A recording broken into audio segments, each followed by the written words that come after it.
Hello বন্ধুরা, Mala's gardening haven চ্যানেলে আমি মধুমিতা আপনাদের সকলকে অনেক অনেক স্বাগত জানাই। আর আশা করি আপনারা সবাই অনেক ভালো আছেন, আমিও অনেক ভালো আছি। এবার আজকে গিয়েছিলাম দুপুরবেলায় বাজারে। দুপুর তখন 1টা বেজে গেছিলো, কারণ আমার ছিল কিছু একটা গিফট কেনবার জন্য বাজারে যাওয়ার। আর গিয়ে দেখি একজন লোক ঝুড়িতে করে এই ফুলের চারাগুলো বিক্রি করছে। আমি তো এমনিতেই সমস্ত শীতের চারা, ইনফ্যাক্ট নর্মালি সমস্ত চারাই নার্সারি থেকে সাধারণত কিনি। আমি জানতাম যে এরকমভাবে গাছ বিক্রি হয়, কিন্তু এত সস্তা দামে যে পাওয়া যাবে সেটা কোনোদিনও ভাবিনি।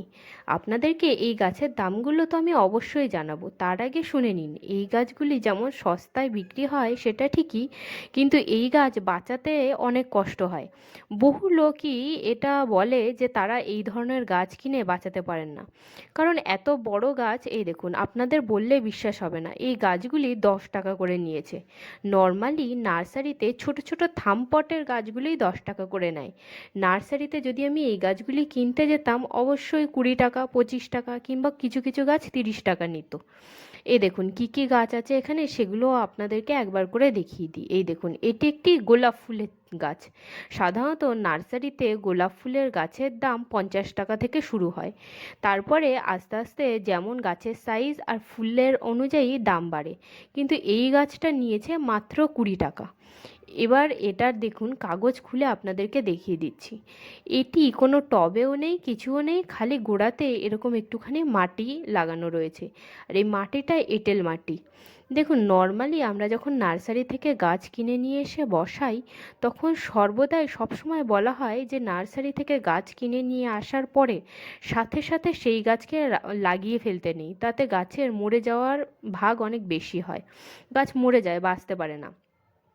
সাধারণত নার্সারির থামপটে বা ছোট চারা যাই আপনারা কিনে নিয়ে আসুন, 3 থেকে 4 দিন তাকে বাড়িতে রেখে দিয়ে বাড়ির পরিবেশের সাথে স্বাভাবিক করে তুলতে হয়, তারপরে তাকে টবে বসাতে হয়। কিন্তু আপনারা যদি বাজার থেকে এই আমার মতন কম দামে এরকম গাছ কিনে নিয়ে আসেন, যা টব ছাড়া আর অর্ধেক শিকড় ছেঁড়া, শুধুমাত্র এরকম গোড়াতে মাটি দিয়ে বসানো আছে, তবে সেই গাছকে আপনাকে সেই দিন আর যত তাড়াতাড়ি সম্ভব তাকে মাটিতে ট্রান্সফার করে দিতে হবে, কারণ এর অর্ধেক শিকড় আগেই ছিঁড়ে গেছে। তো আমরা যদি একে এক্ষুনি না বসাই, তাহলে আর কালকে পর্যন্ত এ বেঁচে থাকবে না, কালকে বসাবার জন্য ভাবলে অবশ্যই মরে যাবে। আর এটাই কারণ যে যারা এই গাছগুলিকে বিক্রি করে শেষের দিকে একদম কম দামে 10 টাকা 15 টাকাতেও দিয়ে দেয়, কারণ তারা জানে এই গাছটা তারা কালকে আর বিক্রি করবার জন্যই পারবে না, বিক্রি করতেও পারবে না, গাছটি বাঁচিয়ে বাজার পর্যন্ত নিয়েও তারা আসতে পারবে না, এমনই খারাপ অবস্থা হয়ে যাবে। সুতরাং তারা কম দামে হলেও একদম শেষে এগুলিকে বিক্রি করে দেয়। এই দিকে দেখুন, এবার এই গাছগুলিকে লাগাবার জন্য সবার প্রথমে আপনাকে 1 বালতি জল নিয়ে তার মধ্যে এইভাবে ভিজিয়ে দিতে হবে। দেখুন, আমি সমস্ত গাছগুলিকে ভিজিয়ে দিলাম। ও, আপনাদেরকে তো বলাই হলো না এখানে কি কি গাছ রয়েছে। একটি গোলাপ ফুলের গাছ আছে, একটি বেবি ডল, একটি সিলোসিয়া, একটি সদাবাহার, আর একটি গাঁদা ফুলের চারা রয়েছে। ও, আর একটি ক্যালেন্ডুলা ফুলেরও চারা রয়েছে। এবার এদেরকে বসাবার জন্য মাটি তৈরি করতে হবে। আগের দিন যে গাছ লাগিয়েছিলাম তার থেকে যে মাটিটা বেরিয়েছিল, আমি আপনাদেরকে বলেছিলাম ওই গাছের গোড়াতে 1 ফোঁটাও মাটিতে সার ছিল না, আর জানও ছিল না। ওই মাটিটার মধ্যে পিঁপড়েও ভর্তি ছিল, ওই জন্য ওই মাটিটাকে ভালো করে শুকিয়ে নিয়েছি। তারপরে এখানে রয়েছে ছাদ ঝাড় দেওয়া কিছু নিম পাতা, কারি পাতার ডাল, এই দেখুন। আর এর ভিতরে রয়েছে শুকনো পাতা, সবজির খোসা শুকনো করা, এগুলো সব রয়েছে এই দিকে। আর এখানে রয়েছে কিছু খবরের কাগজ, আর এই যে দেখুন এইগুলি শুকনো পাতা, এই দেখুন। আর এগুলোকে এতখানি শুকনো করেছি, এখন হাত দিলে এইভাবে টিপলে গুঁড়ো গুঁড়ো হয়ে যাচ্ছে। এইভাবে করে নিলে অনেক সুবিধা হয়, কারণ এইভাবে শুকনো অবস্থায় থাকলে কম্পোস্টটা খুব তাড়াতাড়ি তৈরি হয়ে যায়। আর এই যে মাটি, আর এটি হচ্ছে আরেকটি টবের মাটি বার করে নিয়েছি, আর এর মধ্যে কিছু পরিমাণ গোবর সার মিশিয়ে নেব। এই দেখুন, কিছু পরিমাণ গোবর সার বস্তার মধ্যে যেটুকু ছিল ঢেলে নিয়েছি। গোবর সারটা খুবই ভালো, প্রায় 1.5 বছরের পুরনো গোবর সার এটা আমার। হ্যাঁ, আমি সারা বছরের জন্য গোবর সার বাড়িতে কিনেই রাখি। আর এই দিকে দেখুন, এইটি হলো একদমই মানে ভুরভুরে হচ্ছে কোকোপিট। এই মাটিটার মধ্যে এই মাটি, কোকোপিট, গোবর সার, আর এই দিকে 1 সপ্তাহ ধরে আমি যে সবজির খোসাগুলো জমিয়ে রেখেছিলাম সেগুলো, এই সমস্ত উপাদানকে একসঙ্গে মিশিয়ে তারপরে আমি মাটি তৈরি করব। আর সেই মাটির মধ্যে টবে ভরে নিয়ে গাছ লাগাবো। এই দেখুন, সমস্ত উপাদানগুলিকে আমি ভালোভাবে মিশিয়ে নিয়েছি। এবার এখান থেকেই যেগুলো বড় বড় সাইজের থাকবে সেগুলি টবের নিচে দিতে হবে। তার আগে এই দেখুন, এই কয়েকটি টব আমি 5টা জোগাড় করে ফেলেছি, কারণ আগে থেকে আমি গাছ কিনবো এটা ঠিক করা ছিল না, সুতরাং আমি এর জন্য টবও কিনতে পারিনি।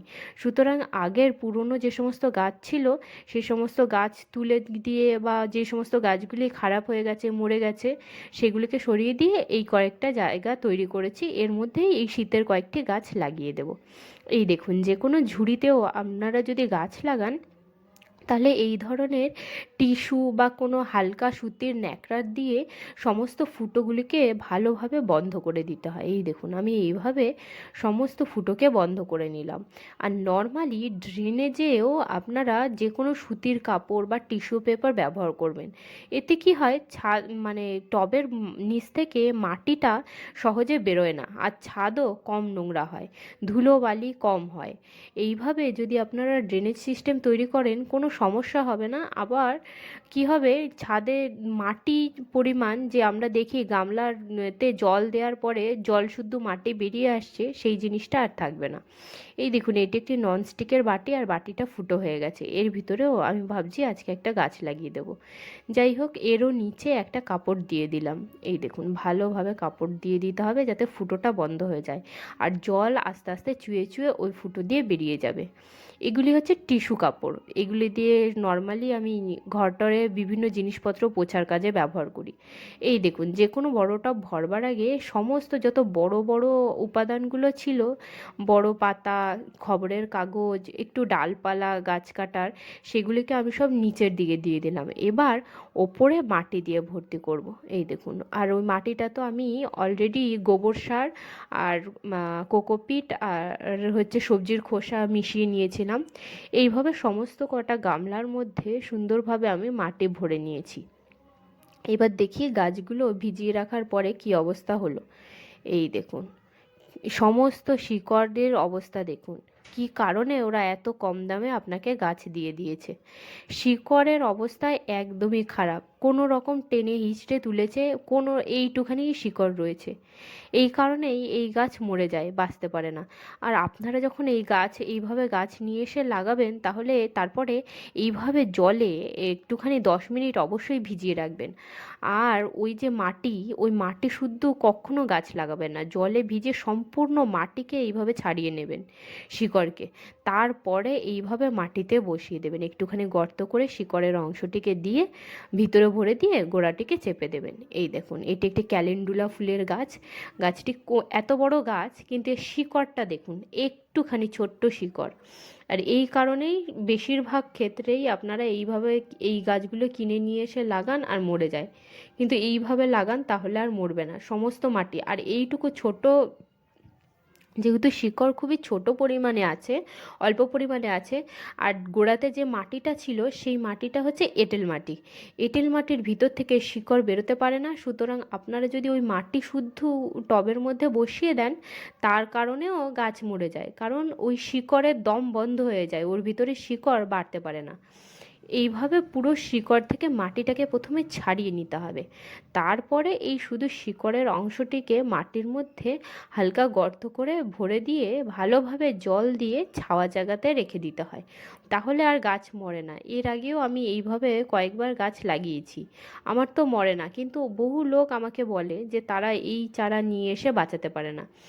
আর তারপরে তারা মনে করে যে সস্তায় গাছ, ওই জন্যই তারা বাঁচাতে পারেন না। কিন্তু না, এগুলি সস্তায় দিলেও আপনারা যদি এইভাবে করেন তাহলে দেখবেন মরবে না। আমি যেভাবে বলছি সেইভাবে অবশ্যই একবার করে দেখবেন, যে এইভাবে গাছ বাড়ান। এটা একটি নয়নতারা ফুলের চারা, এটিও মিলেছে 15 টাকাতে।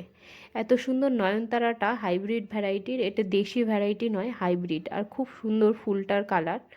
এটাও দিয়ে দিয়েছে মাত্র 15 টাকায়। এই সেম গাছই নার্সারিতে 30 থেকে 40 টাকার কমে একদমই মিলবে না আপনার। আপনি যেখান থেকে গাছ কিনুন না কেন, এই নয়নতারার গাছটার দাম আপনার 30 থেকে 40 টাকা, আর এই গাছটা আমাকে দিয়ে দিয়েছে মাত্র 15 টাকাতে। কারণ হচ্ছে নিচে টব নেই, ওরা বেশি মাটি দেয়নি, আর বেশিরভাগ শিকড়টাই ছিঁড়ে গেছে, গাছটিকে বাঁচানো দায়, এই কারণেই ওরা কম দামে দিয়ে দেয়। এই দেখুন গাঁদা ফুলের গাছটা খুব ভালো ছিল, আর এটাতে যথেষ্ট পরিমাণে শিকড়ও আছে, এটা মরে যাওয়ার চান্স খুবই কম। একে এই বাটিটার মধ্যে বসাবো, একটু ভালো করে ফুটো করে নিলাম।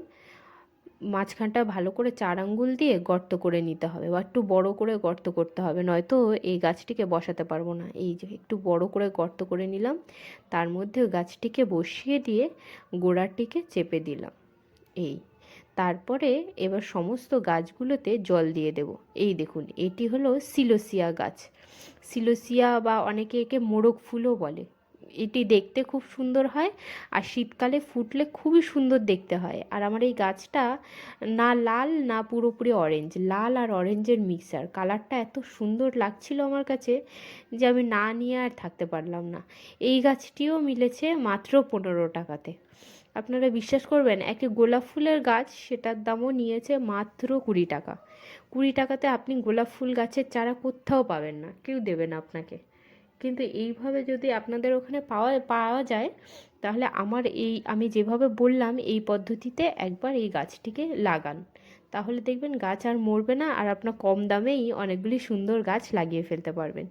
এবার দেখুন এই গোড়ায় যে মাটিগুলো ছিল, সেই মাটি তো বালতির মধ্যেই রয়েছে, এই মাটি আর ফেলবো না। এই জলটাকেই এখন সমস্ত গাছের গোড়ায় অল্প অল্প করে দিয়ে দেবো।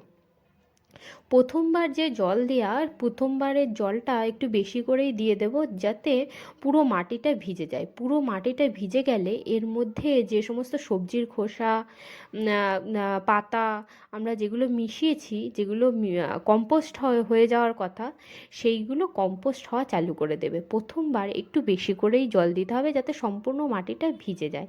তারপরে আমরা অল্প অল্প করে জল দেব, যাতে জলে মাটি ভিজবে কিন্তু ড্রেনেজ হোল থেকে জল বেরোবে না।